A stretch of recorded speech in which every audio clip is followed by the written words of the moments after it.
अस्सलाम वालेकुम। मैं doctor Hafsa Haider, homeo physician. और आज हमारा टॉपिक जो है वो कल के टॉपिक से रेलिवेंट है। वो यूपाटोरियम कल हमने पढ़ा था। तो यूपाटोरियम बुखार की मेडिसिन है, और बुखार की मेडिसिन ख़ास तौर पर जो आजकल डेंगू है। और आज जो हमारा मेन टॉपिक है वो है प्लेटलेट्स। प्लेटलेट्स क्या होती हैं, सबसे पहले तो हम ये आपको बताएंगे। प्लेटलेट्स बेसिकली हमारे ब्लड में जो 3 अज्जा होते हैं, जो रेड ब्लड सेल होता है, डब्ल्यूबीसी होता है, और आरबीसी होता है, और साथ में प्लेटलेट्स होती हैं। प्लेटलेट्स जो होती हैं उनका काम क्या होता है, दिफाई उनका काम होता है। जैसे ही किसी जगह इंजरी होती है तो फौरन ही मैसेज जाता है बोन मैरो में कि वो जो प्लेटलेट्स होती हैं वो एक जाल सा बना लेती हैं, और वो जाल जो होता है वो खून को बहने से रोकता है। तो जैसे अगर हमारे यहाँ कोई भी इन्फ्लामेटरी कंडीशन डेवलप हो गई है, जैसे कि फीवर हो गया है, तो उसमें भी प्लेटलेट्स जो हैं वो कम हो जाती हैं।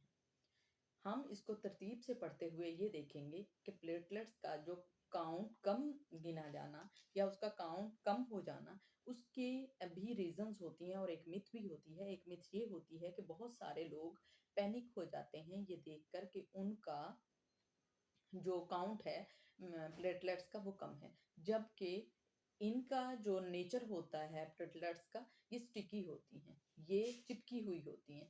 अगर इसको जब चेक किया जाता है तो हर एक लेबोरेटरी जो है, जो अलग अलग से इसको डिफाइन करती है, ये इसको टेस्ट देती है, तो उसकी प्रिजर्वेशन जो होती है, ये प्रिजर्व करने का जो तरीका होता है और टाइमिंग जो होती है वो सबकी अलग अलग होती है। एक चीज जिसका काम स्टिक होना है, और जब उसको काउंट किया जाए और फिर थोड़ा सा लॉन्ग लास्ट पीरियड हो जाए या थोड़ा सा टाइम ले ले, तो प्रिजर्वेशन में भी अगर थोड़ा सा एक्सचेंज आ जाए, तो डेफिनेटली जो काउंट रेट होगा वो कम हो सकता है। तो अगर इसके दो तरीके होते हैं, एक तो मशीन के जरिए से काउंट किया जाता है, और एक तरीका होता है जिसको मैनुअली जो है वो हम करते हैं, चेक करते हैं। तो मैनुअली भी इसको गिना जाता है अगर आपका पेशेंट बिल्कुल ठीक है या आप बिल्कुल ठीक हैं, और आपका प्लेटलेट्स जो रेट है वो काउंट कम हो रहा है, उसको कम गिना गया है या वो कम रिजल्ट आया है, तो आप अपने पैथोलॉजिस्ट के पास जाएं और आप उनसे कहें कि हमें मैनुअली इसको काउंट करना है। तो आप देखिएगा इसकी तादाद में काफी सारा फर्क आएगा। ये तो प्लेटलेट्स के कम या ज्यादा होने का था, कि मिथ जो थी वो ये थी कि हर एक का प्लेटलेट जो है वो कम होता है और पेशेंट ठीक हो, तो ये किसी खतरे की अलामत नहीं है। आमतौर पर प्लेटलेट्स जो हमारे बॉडी में होते हैं, बोन मैरो में जो बनते हैं, वो उनकी तादाद एक आम इंसान में 1.5 लाख से लेकर 4 लाख तक होती है, 4.5 लाख तक भी होती है, और अगर ये कम हो तो 50 लाख तक होती है। अगर आपकी 30,000 तक आ गई है, अगर आप काफी नीचे चले गए हैं, तो ये अलार्मिंग साइन है, इंडिकेट कर रहा है आपको टू रीच हॉस्पिटल। तो हॉस्पिटल में आपको जाना चाहिए और अपना ट्रीट करवाना चाहिए। और इसकी बहुत सारी बीमारियां होती हैं जिसकी वजह से प्लेटलेट्स काउंट जो होता है वो कम हो जाता है, जिसमें खास तौर पर हेपेटाइटिस, एचआईवी, और स्प्लेन में अगर सूजन आ जाती है, या लीवर में सूजन आ जाती है, ये प्रेगनेंसी होती है, तो अब भी ये काउंट इसका रेट जो होता है वो कम काउंट किया जाता है। और इसमें हमें अगर प्रेगनेंसी की सूरत में प्लेटलेट्स कम हो गई हैं, तो तब हमें बिल्कुल भी फिक्र नहीं करनी चाहिए। मोस्ट ऑफ द टाइम जो है विदाउट मेडिसिन ये ठीक हो जाता है। एक और भी बीमारी होती है जिसको कहा जाता है ट्रम्बोसाइटोपिनिया। ट्रम्बोसाइटोपिनिया या थ्रम्बोसाइटोपिनिया, इसकी दो काजेज होती हैं, एक नून होती हैं, एक अननून होती हैं। जो नून होती हैं उसमें खास तौर पर इस बीमारी का मतलब ये होता है कि आपके जिस्म के अंदर कुछ इंजरीज हो रही हैं। कुछ इंजरीज हो रही हैं, यानी नाक के जरिए से खून बह रहा है, या मुंह के जरिए से बह रहा है, या कान के जरिए से बह रहा है, स्टूल में बह रहा है, या यूरिनेशन में बह रहा है। अगर इस तरह के सिम्टम आते हैं तो यकीनन ये प्लेटलेट्स जो है वो आपके कम होने का सबब बनती है, क्योंकि ये जो थ्रम्बोसाइटोपिनिया का मर्ज है, ये खून की इंजरी, खून को का बहुत ज्यादा ज़ाया और लॉस होने की एक बीमारी होती है। और इसी के ज़रिए से जब खून ज़्यादा बह जाता है, तो हमारी प्लेटलेट्स कम हो जाती हैं और मरीज़ जो होता है वो फेंट हो जाता है या बहुत ज़्यादा सीवियरिटी में चला जाता है। तो अब हम इसके जो सिम्पटम हैं आपको ये बताते हुए मैं आगे चलूँगी कि अगर खून ब्रश करते हुए आपको हल्का-सा खून आ गया है, तो वो पायरिया हो सकता है। पायरिया और जो साइटोपिनिया होता है इसका थ्रेमोसाइटोपिनिया होता है, इसमें ये फ़र्क होता है कि अगर आपको पायरिया है, तो मुँह से बदबू भी आएगी।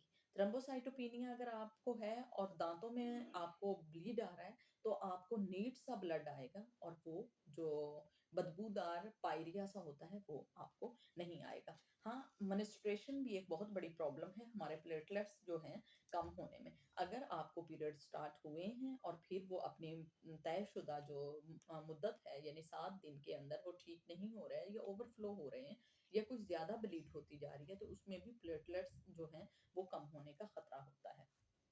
अगर इस तरह से कोई ये पेशेंट आपको रिपोर्ट करता है, तो यकीनन जो इसकी मेडिसिन होती है होम्योपैथी की, वो बहुत ही अच्छी मेडिसिन होती है, तो हमें वो मेडिसिन लेनी चाहिए और यकीनन ये बहुत अच्छा इससे फ़र्क पड़ता है।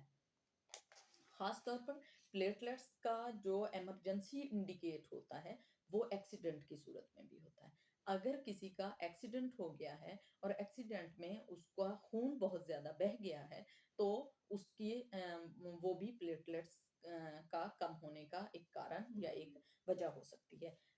एक और वजह है ख़ास तौर पर जिसके बारे में मैंने आपको बताया कि अगर किसी को डेंगी फ़ीवर हो गया है, बुखार हो गया है, मलेरिया हो गया है, इन्फ्लुएंज़ा हो गया है, तो उसमें भी प्लेटलेट्स कम हो जाते हैं। मगर डेंगी में सबसे ज़्यादा प्लेटलेट्स कम होते हैं क्योंकि जो डेंगी का बुखार होता है, वो हड्डी का बुखार होता है और बोन मैरो में प्लेटलेट्स बनती हैं और जब बोन मैरो में इन्फ्लेमेशन होती है, तो ज़ाहिर है कि प्लेटलेट्स जो हैं वो कम हो जाएँगी और जब कम हो जाएँगी और पेशेंट जो है वो फेंट हो जाएगा या पेशेंट का की बीमारी जो है वो ज़्यादा शिद्दत इख्तियार कर जाएगी।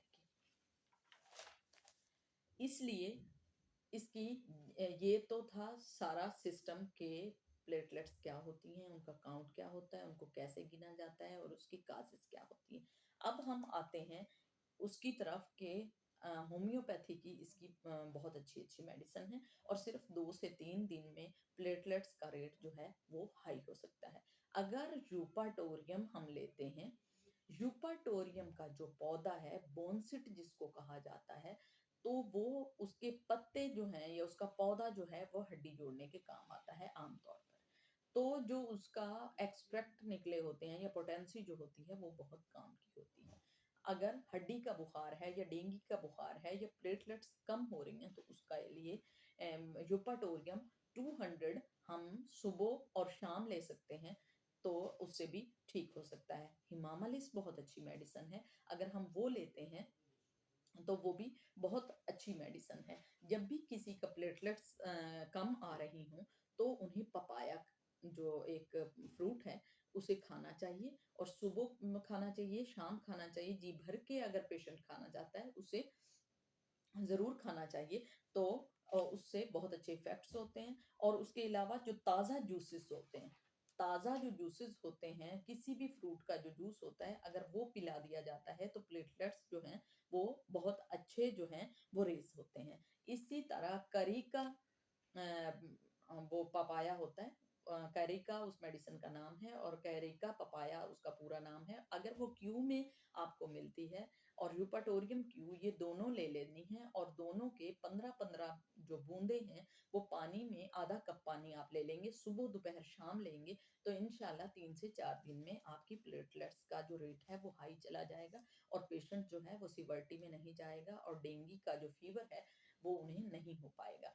एज़ अ प्रिवेंटिव भी ये इस्तेमाल होती है और इसको इलाज के तौर पर भी इसको इस्तेमाल किया जाता है। प्रिवेंशन इसकी ये है कि अगर आपको डेंगू नहीं हुआ और आपके इलाके में डेंगू आ गया है, तो सुबह के टाइम में हम इसको इस्तेमाल कर सकते हैं 200 की पावर में 2 कतरे और अगर डेंगू हो गया है, तो हम 200 की पावर रात में लेंगे और क्यू की पावर 3 टाइम में हम सुबह दोपहर शाम 15-15 कतरे पानी में लेंगे। ठीक है? अगर किसी को इसके बारे में कोई क्वेश्चन पूछना हो या कोई राय देनी हो या कुछ भी हो, तो वो कमेंट्स में मुझसे पूछ सकता है। और आइंदा हम आएँगे किसी और वीडियो के साथ इंशाल्लाह।